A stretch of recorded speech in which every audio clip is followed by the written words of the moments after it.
और बजट से पहले उसकी बारीकियों को समझने की सीरीज के तहत आज हम बात करेंगे उन रिफॉर्म्स की जो सरकार जारी रख सकती है। मौजूदा सरकार के हेल्थ, एजुकेशन और एनर्जी सेक्टर के रिफॉर्म्स काफी लोकप्रिय रहे और इसीलिए इस बार भी सरकार उन्हें जारी रख चुनावी मैदान में उतरना चाहेगी। आज चुनाव निकट कैसा बजट में बात करेंगे रिफॉर्म्स के प्लान की और समझेंगे कि हेल्थ, एजुकेशन और ग्रीन एनर्जी के स्पेस में कहां गुंजाइश है, क्योंकि हेल्थ और एजुकेशन के क्षेत्र में खास तौर से अभी भी जमीनी स्तर पर काम किया जाना बहुत बाकी है। और अगर हम अपना महत्वाकांक्षी 5 ट्रिलियन और उसके बाद 7 ट्रिलियन का जो लक्ष्य लेकर चल रहे हैं उसे पाना चाहते हैं तो बहुत जरूरी होगा बुनियादी शिक्षा, बुनियादी स्वास्थ्य पर काम करना। क्या इस बार बजट में आ सकता है, उम्मीदें क्या हैं, चर्चा करेंगे विशेष मेहमानों के साथ। पहले ये रिपोर्ट देख लीजिए।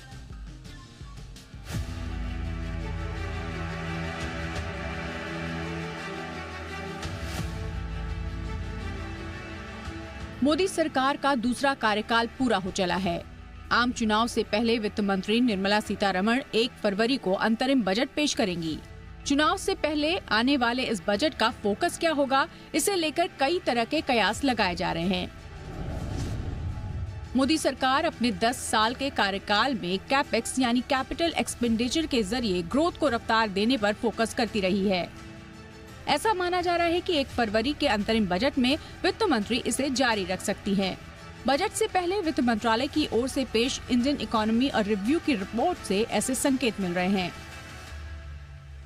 यानी उम्मीद है कि वित्त मंत्री हेल्थ, एजुकेशन और एनर्जी सिक्योरिटी के लिए कुछ बड़े ऐलान कर सकती हैं। मुख्य आर्थिक सलाहकार वी अनंत नागेश्वरन की टीम की ओर से तैयार इस रिपोर्ट में कहा गया है कि भारत को 2030 तक $7 ट्रिलियन की इकोनॉमी बनने के लिए जरूरी है कि वो 7% या उससे ज्यादा का ग्रोथ हासिल करे। इस रिपोर्ट में हेल्थ, एजुकेशन और एनर्जी सिक्योरिटी को प्रायोरिटी सेक्टर बताया गया है और इसमें रिफॉर्म के लिए जरूरी है कि छोटे बिजनेस के कंप्लायंस को कम किया जाए। साथ ही लेबर मार्केट में भी रिफॉर्म करना होगा।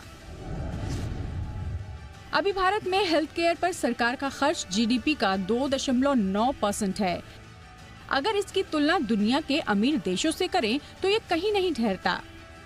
मोदी सरकार गरीबों के लिए Ayushman Bharat medical insurance scheme चला रही है। ऐसे में सवाल ये है कि क्या वित्त मंत्री अंतरिम बजट में इसके एक्सपेंशन का कोई ऐलान करेंगी। इसी तरह देश का सरकारी प्राइमरी एजुकेशन का इंफ्रास्ट्रक्चर बुरी अवस्था में है। एक्सपर्ट्स का मानना है कि देश को 5 या 7 ट्रिलियन की इकोनॉमी बनाने के लिए इस पर फोकस करना होगा। वित्त मंत्री अपने अंतरिम बजट में स्कूल इंफ्रास्ट्रक्चर पर फोकस कर सकती हैं। साथ ही एआई आधारित टेक्नोलॉजी के फंडिंग के लिए भी घोषणा कर सकती हैं।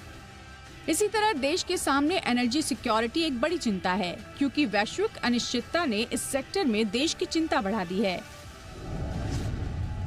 एक्सपर्ट्स का मानना है कि देश को फॉसिल फ्यूल की जगह ग्रीन एनर्जी पर शिफ्ट होने की जरूरत है।